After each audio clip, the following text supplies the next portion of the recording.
So, hello guys! Ang ganap natin ngayon dahil blackout dito sa amin. Walang kuryente. So, ang gagawin natin is mag-kilaw tayo ngayon. Kilaw? Tagalog na. Kinilaw! Row your boat. Kilaw tayo ng milkfish. Do you know what's milkfish? Joke. Bangus yun na, diba? Bangus yun, diba?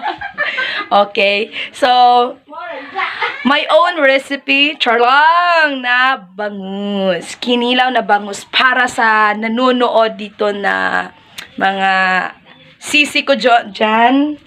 Ngayon yun na matitikman. Matitikman talaga. Okay, so I have here, wait. Fresh na fresh. Ano all, dito labas tirain. Fresh. Kikilawin natin. Ano tawag dito bango sa Ingles? Milkfish?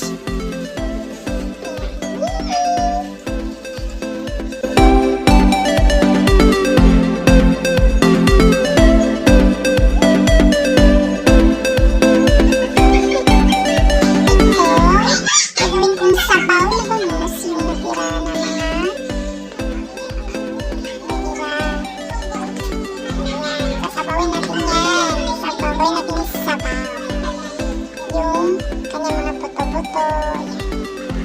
So, dito sa part na to, ito yung kikilaw. Ito yung mga natin.